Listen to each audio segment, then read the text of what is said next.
People usually leave the spotlight because they're fading, because of scandals, or because they've been pushed out. Marty Friedman didn't. He walked away from Megadeth, one of the biggest metal bands on the planet, right at the height of his career, when the Tornado of Souls solo had just turned him into a hero for an entire generation of guitarists. Instead of continuing to live like a Western guitar god, he quietly disappeared, flew alone to Tokyo, relearned Japanese, played pop music, hosted television shows, and became a cultural icon in a country most American metal fans couldn't even understand why he chose. Behind that seemingly insane decision, what was it? A betrayal of metal, or an escape from the very music that was grinding down his mind? Few know that before becoming the white Japanese guy, Marty spent his final years in Megadeth trapped in panic attacks, crying inside the studio when his solos were erased, and finishing tours in a state where both his body and spirit were falling apart. From a Hawaiian kid who loved enka, to the melodic soul of Megadeth, to Japan's Ryan Seacrest, that journey isn't just about talent, but about the price you pay when you dare to walk out of the golden cage others built for you. And to understand why an artist standing at the very peak of his career would choose a path no one else dared to take, we have to return to the beginning, to the moment a sensitive little boy first felt music pull him in like a calling he couldn't resist. Martin Adam Friedman was born on December 8, 1962, in Washington, D.C., to an entirely ordinary family. No artistic tradition, no old guitar in the attic, no father playing jazz in a corner bar. Marty grew up introverted, quiet, withdrawn in crowds, yet intensely sensitive to sound. The tiniest tones, a radio humming, a melody drifting from a neighbor's house, a stray guitar line, made him stop and listen, as if the world only truly revealed itself through his ears. A major turning point came in the early 1970s when his family moved to Hawaii. It was still America, but the culture breathed with an unmistakable Asian influence. It was there that Marty first encountered Japanese enka, those aching, ornamented vocals, bending notes in ways he had never heard. He didn't understand a single word, but the emotion was crystal clear. The melodic curves of enka hit the boy's heart harder than any American rock or pop at the time. No one knew it then, but that moment laid the first brick of the strange, unmistakable phrasing that would follow him for the rest of his life. Around age 14, Marty picked up a guitar on his own. No school, no method book, no teacher. Just cassette tapes and a pair of ears, always searching for something different. While other kids tried to copy Eddie Van Halen, Ritchie Blackmore, or Jeff Beck, Marty spent hours translating enka vocals into guitar language. Notes had to tremble like a human voice, had to cry, had to hold back, had to breathe. It pushed him far outside every American guitar mold, a style both bizarre and deeply emotional, almost impossible to categorize. In Hawaii, Marty also formed his first school bands. One mother in the group adored the kids so much she let them rehearse in a 2-story event center with a real stage. Those rehearsals slowly turned into mini-shows. People from the neighborhood stopped by not just out of curiosity, but because they wanted to hear the skinny boy who made the guitar sing with a haunting, delicate tone. From the very start, his artistic identity was set. Introverted, living more in his inner world than in any spotlight, obsessed with the emotional weight of a single note rather than speed or flashy technique. And it was this unconventional foundation, a musical identity balanced between West and East, between technical precision and raw feeling, that would propel Marty straight into Megadeth, while also pushing him into the deepest conflict of his life. A restless soul, trapped inside the tight thrash metal box the world had already assigned to him. Leaving Hawaii, Marty carried his guitar with him, along with the strange musical instinct he had sharpened through Japanese enka and long nights of teaching himself by ear. His first steps into the professional world didn't come with bright lights, but with the band Vixen, later renamed Hawaii.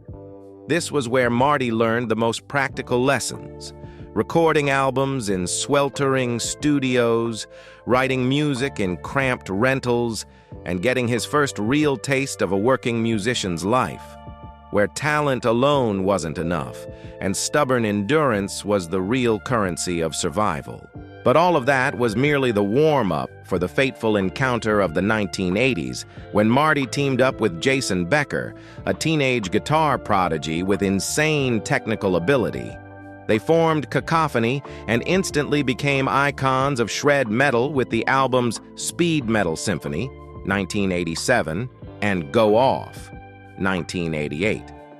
This was where people heard inhuman technique, sweep picking like a storm, alternate picking at the speed of light, tapping patterns dense enough to feel like an earthquake on the fretboard.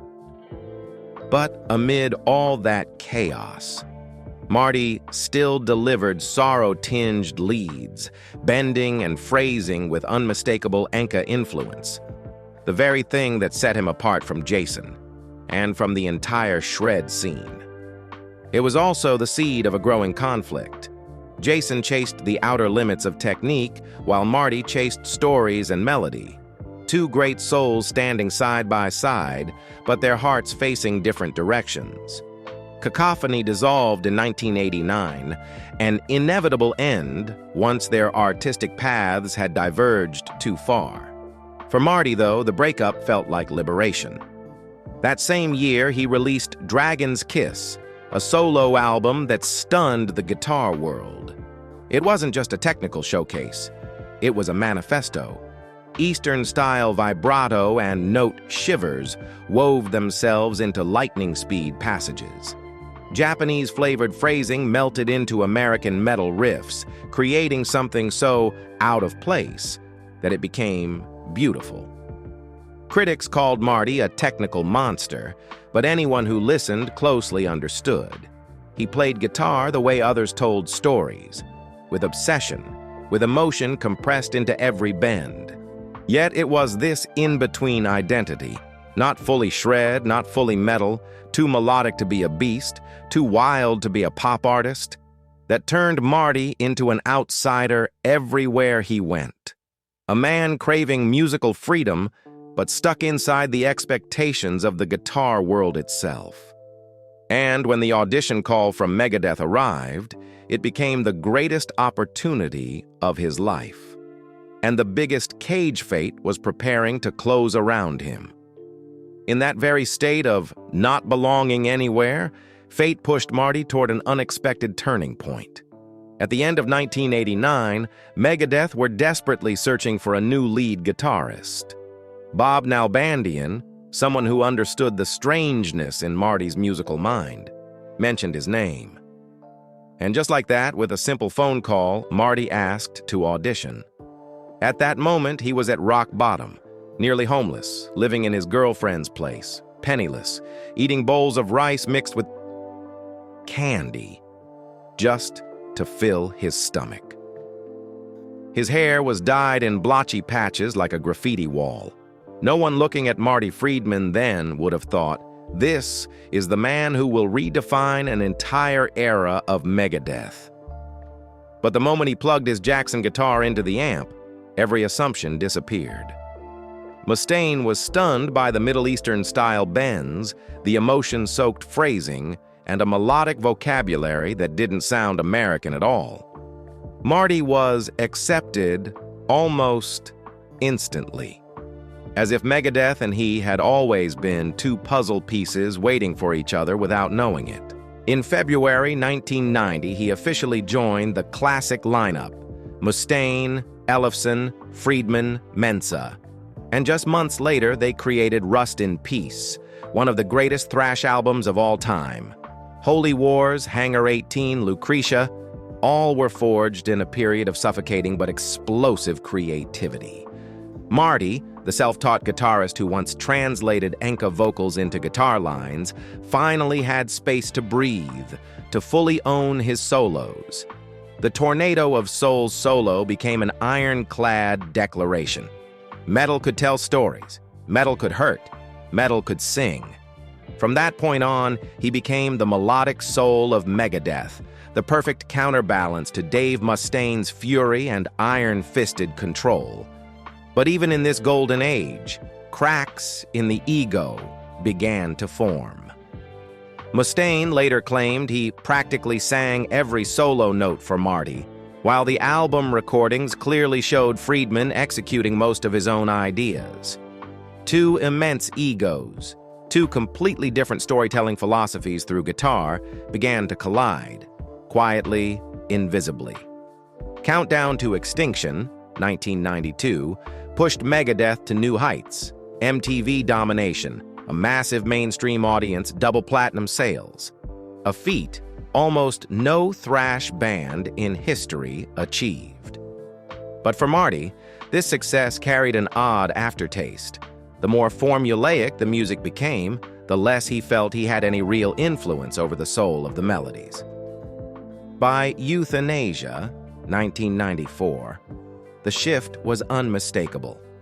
Slower tempos, denser melodies, fewer flashy moments. It was an album Marty loved, because for the first time, he had room to inject Eastern colors, mournful phrasing, and melodic lines that sang more than fought. But on the other side, Mustaine and a portion of the fan base saw it as a sign Megadeth were softening, losing their edge, betraying thrash. Commercial peak came hand in hand with a creeping creative suffocation, especially as Marty was granted less and less authority over the band's overall direction. He began slipping into the role of a high-end hired gun. Walk into the studio, play what was predetermined, technically perfect, but drained of his personal soul. Cryptic Writings, 1997, leaned toward radio-friendly rock, catchier, more accessible. But beneath that surface, everyone involved sensed a quiet exhaustion of ideas. And from that point on, Marty sank into a strange, double life. By day, he was Megadeth's guitarist, a metal icon whose licks millions could hum. But by night, in hotel rooms, he put on headphones and listened to J-pop, Japanese rock, even enka, the music that stirred his heart far more than any thrash track. He studied Japanese signs, followed Tokyo charts more than Billboard, and by around 1993, he had secretly begun feeling that thrash metal had become restrictive, repetitive, and empty of the emotional space he longed to explore. A flesh and blood Marty Friedman was drifting farther from Megadeth, even while his body still stood on stage with them every night. The cracks hadn't exploded yet, but the sound of breaking was already there, loud enough for only Marty to hear. But all those silent cracks eventually converged and exploded with Risk, 1999, the album considered the band's biggest gamble, and also the fatal blow to the relationship between Marty and Megadeth. The decision to experiment wasn't spontaneous. Both the band and the label wanted a new direction after nearly 10 years of non-stop thrash. They wanted access to a larger market, a sound balanced between extreme heaviness and a more modern melodic depth. Marty supported it, not to turn Megadeth into pop, but because he saw the potential for a broader form of metal, the same way ex-Japan could release both Rusty Nail and emotional ballads like Tears without losing their identity. To him, Risk could have been the chance for the band to reach both extremes, ultra-heavy and ultra-emotional. But that ideal wasn't enough to save the album from the harshness of the community. When Risk debuted, hardcore fans saw it as a betrayal. Sales fell below expectations, responses were cold, and Megadeth were dragged into endless debate. Behind the scenes, Mustaine gradually found a scapegoat, and the name called most often was Marty Friedman. He claimed Marty wanted to make Megadeth sound like Dishwalla. In reality, both the label and the band had agreed to experiment long before. Marty didn't blame anyone, but he didn't pretend to be happy either. He simply said Risk reflected exactly where the band's creativity was at the time, and that since the day the album was finished, he had never listened to it again.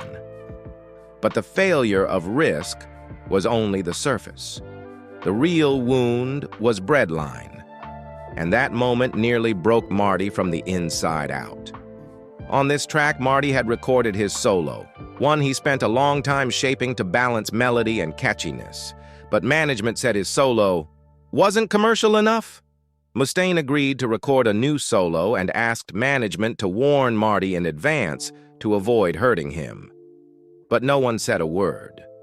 The day the master was played in the control room, Marty put on headphones, listening carefully to each track. When Breadline reached the solo, he froze. The guitar wasn't his. It was Mustaine's. Marty had been erased from his own music, silently, without warning. In that moment, he was no longer Megadeth's guitarist, no longer a creative partner, but an expendable part replaced without hesitation. He stayed silent, took off the headphones, and right there in the control room, not on stage, not in an interview. His eyes reddened. Mustaine later admitted that moment felt like the end, because no artist can endure hearing themselves removed from their own work. From that second on, what remained in Marty's heart for Megadeth began to fracture. Not with screams, but with a silence close to despair. Yet the hidden wounds didn't stop in the control room of Breadline. After that shock, Marty's body began reacting in the most terrifying way for a performer standing before tens of thousands of fans each night. Panic attacks struck without warning, heart racing, breath choking, limbs going numb like being shocked with electricity, vision narrowing, and at times he thought he was having a heart attack. There were nights when bandmates had to carry, almost drag, him off the stage. Doctors prescribed medication after medication, antidepressants, muscle relaxants, heart stabilizers. The only meal he could still swallow was a chicken sandwich soaked in hot broth. A year of hell began like that. The strangest and cruelest part was that the moment he stepped on stage, every symptom vanished. Lights hit, drums thundered, and Marty played as if nothing had ever happened. His bends were still sharp as blades, his phrasing still soft as a human voice. But the second he walked backstage, the nightmare returned, stronger, deeper, forcing him to curl up alone in a dark hotel room, listening to J-pop just to keep his mind from collapsing. And then, during one emergency hospitalization, when Marty lay trembling on a bed, every breath feeling like it was being pulled out by hooks, the first thing he heard from tour management wasn't, "Are you okay?" The only question was, "Can you perform tonight?" In that moment, Marty understood his true value in the Megadeth machine. Not an artist, but a component. Broken. Replaceable. After 8 months of band downtime following the Risk disaster, Mustaine called everyone back. A quick meeting, cold, without ornament. He acknowledged Risk had failed and said bluntly, "We have to go back to thrash. Start over." For many, that was the solution.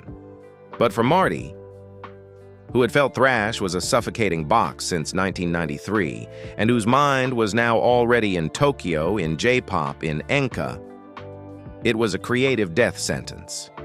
He answered almost without thinking. "If we go back to being a thrash band, I'm leaving." Not a challenge, not anger, just the only truth that could save him. He agreed to finish the remaining tour dates, forfeited all future earnings, and walked away quietly. Later, he summed it up simply.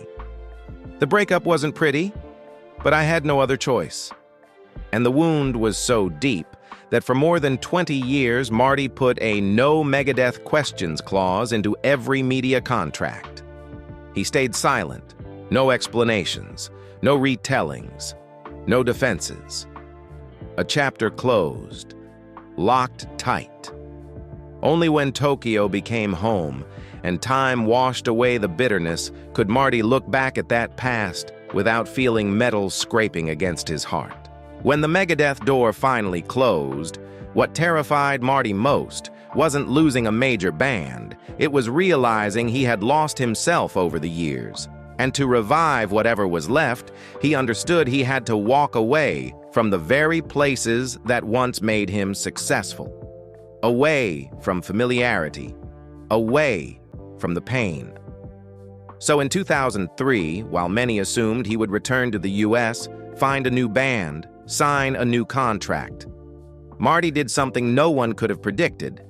He left America and moved alone to Tokyo, almost empty-handed. No friends, no family, no tour contract, no one recognizing the guy who played Tornado of Souls. He arrived in Japan as a nobody, and perhaps anonymity was exactly what saved him. The reason behind this strange detour was actually simple. While American charts felt increasingly alien, Japanese music touched the part of him that had long been suffocated. In Japan's top 10, Marty found something he no longer saw in America: emotion. Melodies written to tell stories, to reach the heart, to make listeners feel something rather than just showcase technique. And in that moment, Marty knew he had to live where he felt inspired to create music, not where he was pressured to repeat old glory. The first door in Tokyo opened when he was invited to play guitar for rock J-pop star Aikawa Nanase.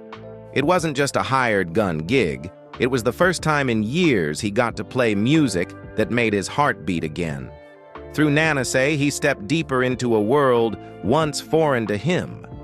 Working with J-pop producers, anime composers, idol groups, game sound designers, a professional ecosystem that was also surprisingly emotional. There, Marty was no longer someone who had to follow the thrash formula, but someone who was asked, "How do you want to play? What do you feel?" Japanese television quickly discovered a personality too unique to ignore. A curly-haired Western guy speaking fluent Japanese, playing guitar like storytelling and turning traditional tunes into metal in ways so strange they were endearing. Marty was invited to host Mr. Heavy Metal, where he remixed Japanese folk songs into rock metal versions that made audiences laugh and gasp at the same time. The series became so successful it spun off into Rock Fujiyama, a talk show comedy guitar hybrid where Marty became the heart of the show, playing, chatting, and bantering with Japanese artists as if he were born there. No one remembered the former Megadeth member anymore. They didn't need to. They loved the person right in front of them.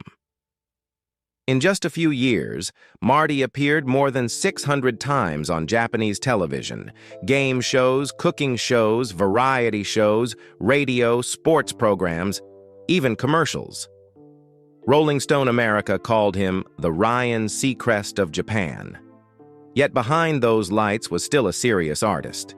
He released albums continuously, especially the Tokyo Jukebox series, where he translated J-pop into guitar language in a way no one had ever done. He composed for anime, games, national TV, and countless cultural projects. The Japanese government even appointed him as a Japan Heritage Ambassador, representing national heritage ahead of the 2020 Olympics, an honor few foreigners have ever received. And so, from an artist exiled from American metal, Marty Friedman became a symbol of cultural fusion, loved in Japan for who he was now, not for the Megadeth shadow behind him. At first, that realization stung. Some people knew him from TV without ever hearing Tornado of Souls. But then, he understood. Sometimes being valued for what you're doing now, for the music you truly love, matters far more than living forever under the shadow of a past legend. His career had taken him across the fiercest stages in the world, yet Marty Friedman as a person existed on the opposite extreme, a paradox that puzzled colleagues and metal fans for years. While the image of a wild metalhead was tied to hard liquor, destruction, and backstage chaos, Marty was almost alien to that world. He didn't party, didn't do drugs, didn't chase scandals.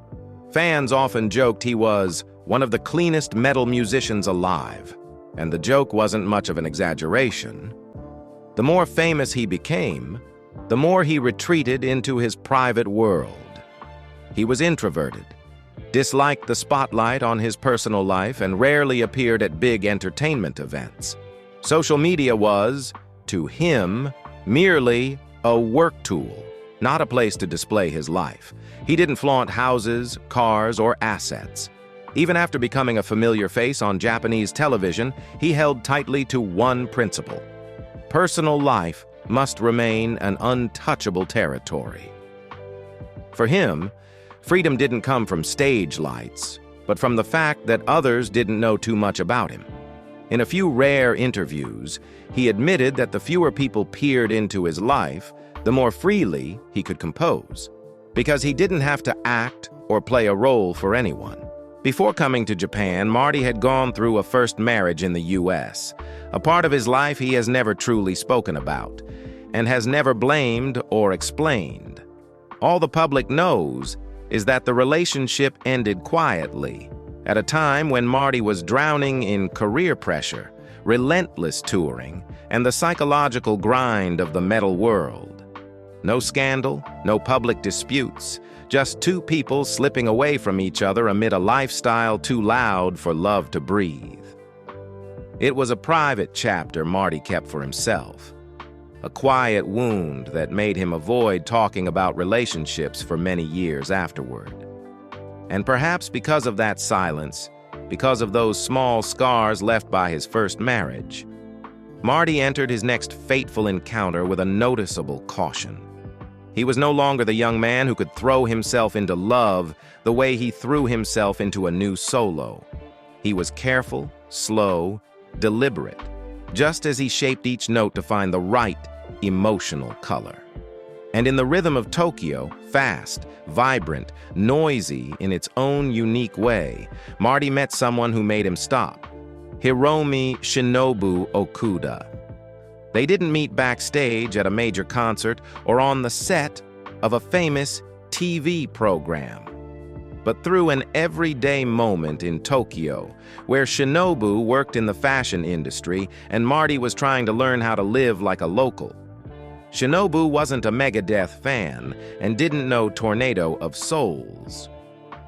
For Marty, that was liberating. For the first time in years, he was seen simply as a person, not a guitar god.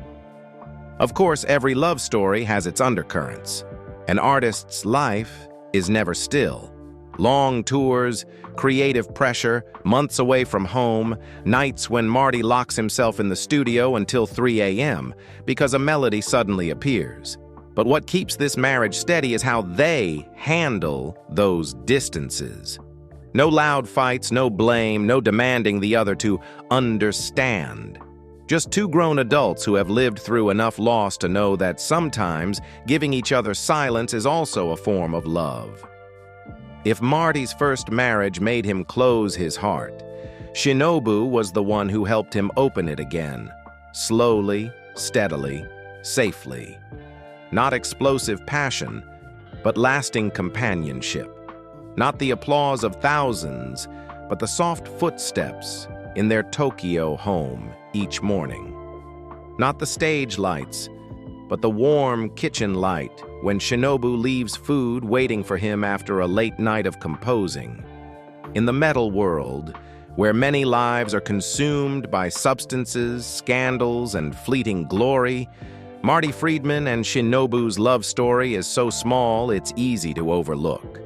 But that smallness became the strongest anchor for a man who once collapsed in the middle of his greatest success. And perhaps Because of Shinobu, Marty has remained grounded enough to continue the path he chose. Not loud, not violent, just quietly persistent, like a Japanese melody rising softly amid the noise of the world. After the early years of finding himself again beside Hiromi, Marty's music seemed to be reborn, gently but steadily. And from that emotional foundation, he entered the brightest period of his post-Megadeth career, not through the roar of metal, but through the finesse of an artist who had grown through ruin and rebuilt through resilience. In 2021, Tokyo Jukebox 3 arrived as the clearest statement that he wasn't just living in Japan, he had become part of its very heartbeat. The album surpassed all expectations. Marty's guitar melodies, bending like enka, exploding like J-rock, pushed it into the Billboard Japan Top 20, and demand was so high that major record stores had to restock repeatedly. No longer the foreigner who plays Japanese music, Marty had become a storyteller through guitar for the culture that carried him through his darkest years. In 2022, he didn't stop to enjoy the success. He continued touring, performing on stages both intimate and explosive, and started offering global online masterclasses. Thousands of young guitarists from Argentina, Singapore, Germany, Mexico signed up just to hear him break down a single bend, a single slide, or explain how he catches emotion before catching notes. Without showing off, he still captivated anyone who wanted to understand why his guitar sounded so much like a human voice. But the moment that shook the entire metal world came in 2023, when Marty Friedman stepped onto the Nippon Budokan stage with Megadeth after 23 years of silence. No announcement, no leaks, just a beam of light revealing the familiar Jackson guitar standing beside Dave Mustaine. When the first notes of Holy Wars rang out, Budokan nearly exploded. The reunion clip reached tens of millions of views within days and was hailed by Rolling Stone, Loudwire, and Metal Injection as a historic moment in modern metal.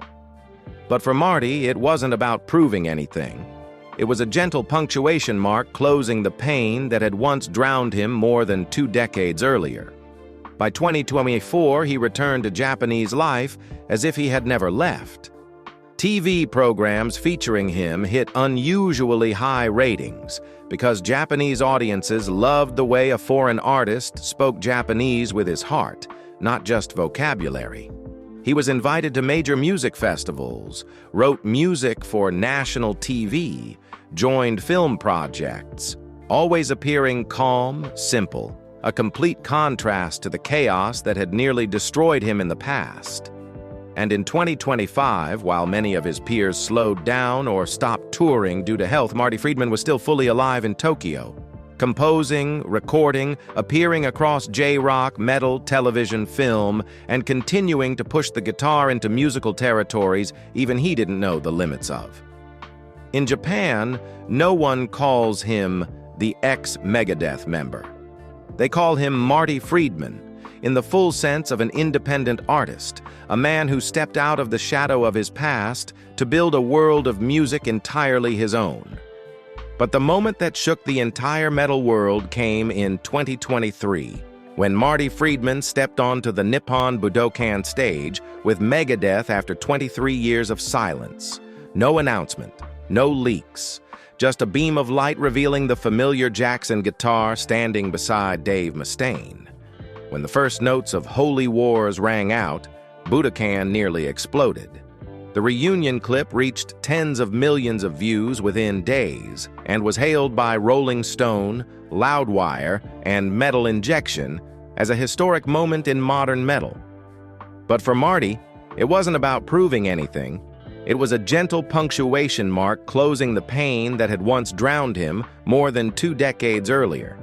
By 2024, he returned to Japanese life as if he had never left.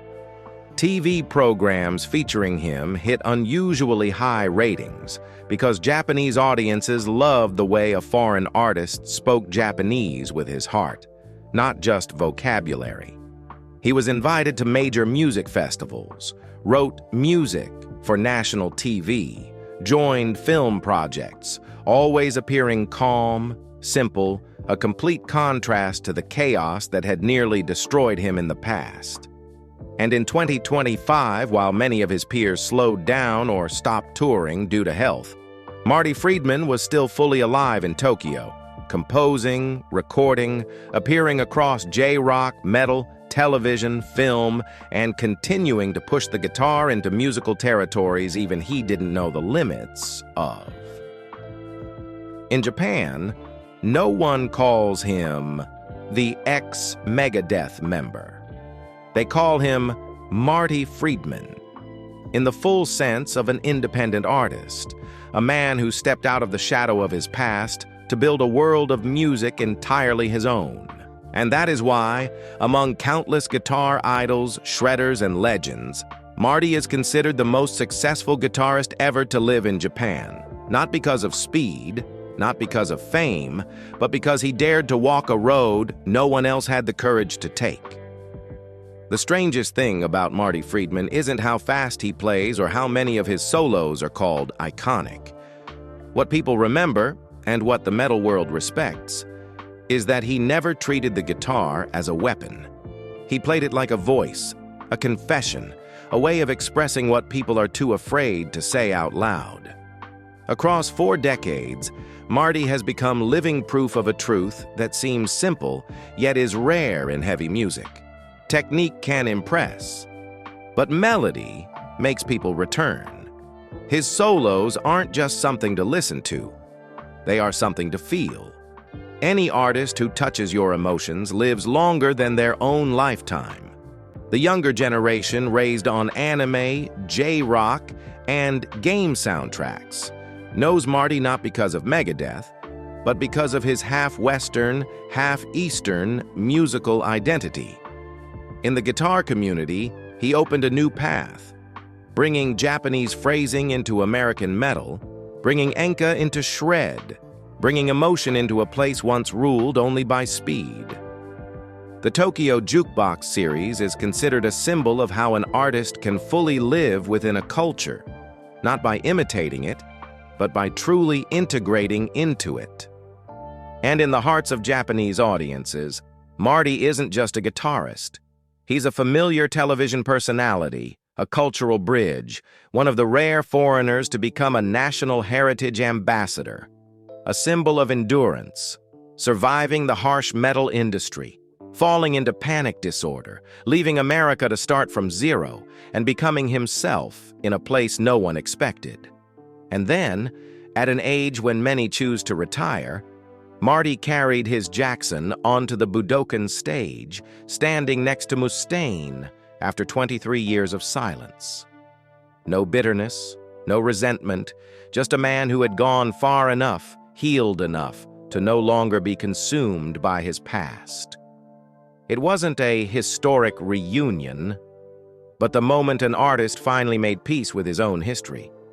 Marty Friedman never tried to become a legend, but his journey of leaving, losing, rebuilding, and reconciling has given the next generation something far rarer than technique or fame, a lesson in freedom and the courage to stay loyal to your truest self, even if it means starting again from nothing. Today, amid the restless rhythm of Tokyo, Marty still lives quietly, recording, teaching, appearing on TV, and playing guitar in a way no one can imitate. He never tried to become a legend, but sometimes the ones who don't try become the ones who last the longest. Across all the chapters Marty has lived, fame, collapse, reinvention, rebirth. Which moment reveals to you the truest essence of an artist? Leave your comment below, and if you want to follow more stories filled with both light and shadow like this one, hit like and subscribe so you won't miss the next chapter.